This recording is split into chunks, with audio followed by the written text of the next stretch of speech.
Assalamualaikum warahmatullahi wabarakatuh. Ada salah seorang netizen yang mengirim email kepada Al-Fakir mengenai soal was-was karena undur gangguan jin. Dalam hal ini pertanyaan tersebut adalah sebagai berikut. Assalamualaikum warahmatullahi wabarakatuh, Ustaz. Saya mau bertanya, kalau seseorang laki-laki yang wajib sholat berjamaah di masjid, tapi karena ada undur gangguan jin seperti diganggu, jadi kalau sholat jamaah nggak khusyuk dan ketakutan, Ustaz. Jadi sholatnya di rumah sendirian.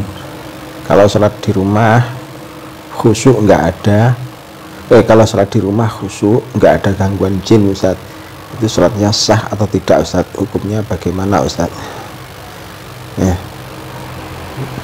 Para sahabat sekalian, memang banyak sekali email-email yang senada dengan ini.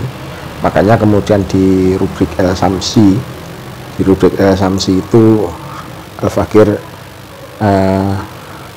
insya Allah akan membuat kanal baru, membuat menu baru yang berbicara tentang masalah konsultasi dalam bidang fikih ibadah.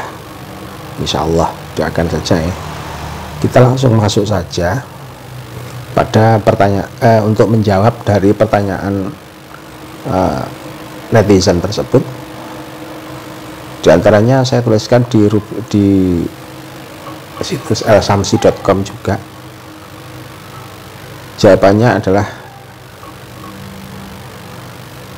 yang pertama, jamaah di masjid itu hukumnya sebenarnya memang ada khilaf. Jadi ada khilaf di antara para ulama. Jadi ada beberapa hukum. Di sini saya mencantumkan dari kitab Al-Wasit fil Madhab karya Abu Hamid Al-Ghazali. Beliau mengatakan bahwasanya dalam kitab tersebut, al-babul awal fi fadlil jamaah wa hiya mustahabbah ghairu wajibah illa fi sholatil jum'ah. Pada bab yang pertama menjelaskan tentang keutamaan sholat jamaah, beliau itu beliau Syekh Abu Hamid Al-Ghazali atau Imamuna Abu Hamid Al-Ghazali menyampaikan bahwasanya hukum sholat jamaah itu adalah mustahabbah, yang dianjurkan. Jadi yang dianjurkan, sehingga ghairu wajibah, yang tidak wajib, illa fi sholatil jum'ah, kecuali sholat jum'ah. Maka sholat jum'ah itu tidak sah kalau tidak dilakukan secara jamaah. Wahya wajibatun inda Dawud, menurut Imam Abu Dawud, menurut Dawud itu mungkin di sini adalah Dawud Al-Zahiri, Imam Dawud Al-Zahiri itu disampaikan bahwasannya hukumnya adalah wajib. Jadi sholat jamaah itu hukumnya adalah wajib. Terus kemudian menurut Imam Ahmad, Imam Ahmad juga menyatakan hukumnya adalah wajib. Sebagian dari Ashabul Ghazali itu menyampaikan bahwasannya hukumnya adalah fardun alal kifayati. Jadi hukumnya adalah fardu kifayah. Jadi di antara ketiga hukum itu ternyata yang dipilih adalah dari kalangan madhab Syafi'i, itu memilih di antaranya adalah hukumnya adalah termasuk hukum yang dianjurkan. Nah, hukumnya adalah termasuk hukum yang dianjurkan, dari mustahabbah. Bisa juga kita temui keterangan ini dalam kitab Majmu', dalam kitab Kifayatul Akhyar, di sana juga disebutkan secara sharih. Nah, itu. Yang kedua yang perlu kita ketahui bahwasanya baik sholat di rumah atau di masjid, sholat wajib, sholat fardu atau sholat sunnah, itu hukumnya adalah sunnah. Hukumnya adalah sah saja. Jadi sholatnya sah, mau dilakukan dimanapun. Soalnya syarat sah dari sholat itu cuma asalkan suci badan, suci pakaian, suci tempat. Jadi suci badan, suci pakaian, suci tempat. Suci badan itu yang termasuk dari najis dan hadas. Terus kemudian suci pakaian itu ya sucinya dari najis. Terus kemudian suci tempat itu ya suci dari najis juga.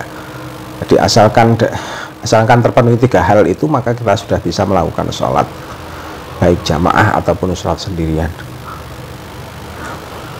Tapi dari hukum sholat ini yang afdal adalah melakukannya dengan jalan jamaah.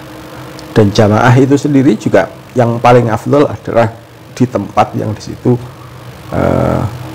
jumlah jamaahnya itu banyak.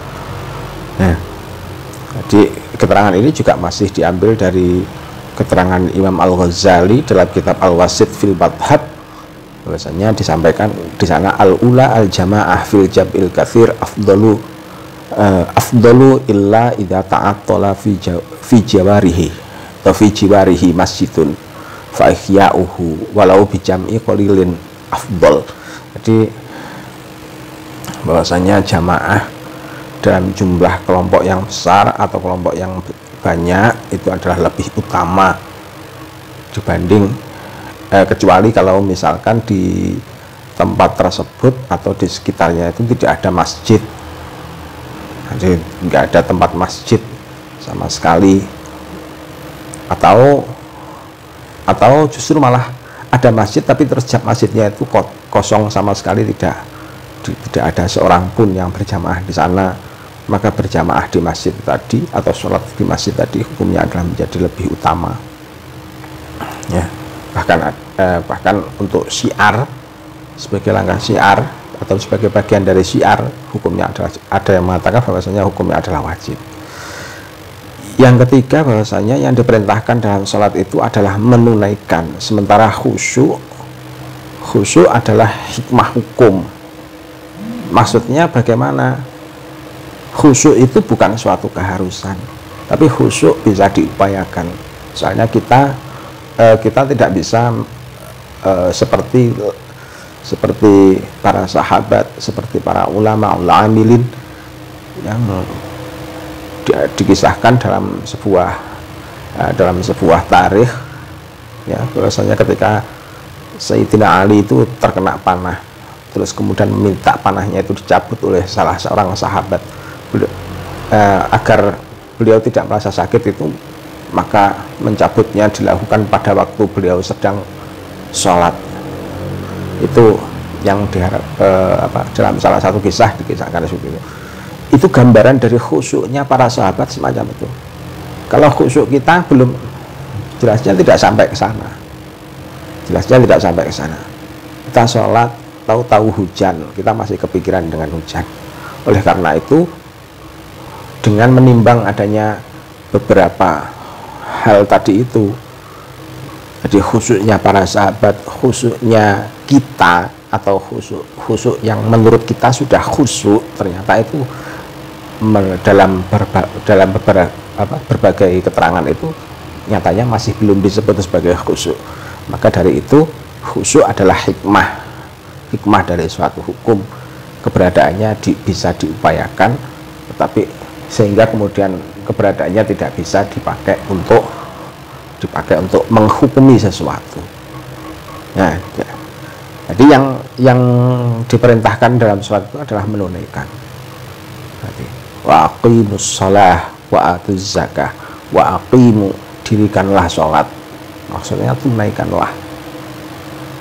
Terus kemudian yang keempat adalah bahwasanya was-was itu tidak hanya hadir karena gangguan jin. Was-was itu tidak hanya hadir karena gangguan jin, tapi juga bisa disebabkan karena manusia atau orang lain. Makanya ada surat Qul a'udzu birabbin nas, surat An-Nas itu salah satu riwayat hadis itu di sana disebutkan bahwasanya surat An-Nas itu termasuk menceritakan bagaimana secara sharih bahwasanya yang bisa menyebabkan timbulnya was-was itu ada kalanya manusia, ada juga kalanya jin. Nah, cara menghindarinya bagaimana? Cara menghindarinya adalah dengan menghilangkan sifat was-was tadi. Nah, salah satunya adalah misalkan sebelum sholat kita membaca surat An-Nas seperti yang dijelaskan dalam banyak keterangan.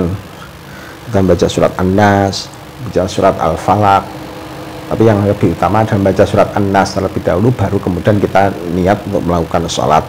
Tujuannya supaya apa? Supaya kita tidak timbul adanya was-was di dalam sholat kita. Yang terakhir adalah bahwasanya was-was itu bukanlah pembatal sholat. Artinya kalau misalkan Anda berangkat ke masjid, terus kemudian di masjid itu kok Anda merasa was-was diganggu oleh jin, was-was tersebut bukan termasuk pembatal sholat. Yang membatalkan sholat itu adalah ketika sholat terus tiba-tiba igma itu tertutupnya akal, tiba-tiba menjadi gila, tiba-tiba batal hadas dan sejenisnya, tiba-tiba bagi perempuan tiba-tiba keluar darah haid, maka pada saat itu hukum sholatnya menjadi batal. Jadi, tapi kalau hanya sekedar was-was, merasa seperti kayak seorang yang terancam oleh gangguan jin dan lain sebagainya, itu hanya merupakan was-was yang sifatnya tidak membatalkan sholat. Jadi tuktafarul waswasatul khafifah, itu termasuk bagian dari was-was khafifah yang masih diampuni oleh Allah Subhanahu wa ta'ala. Demikian, semoga bermanfaat. Untuk lebih lengkapnya Anda bisa berkunjung ke situs Samsi konsultasi ibadah dengan judul tulisan was-was karena undur gangguan jin. Assalamualaikum warahmatullahi wabarakatuh.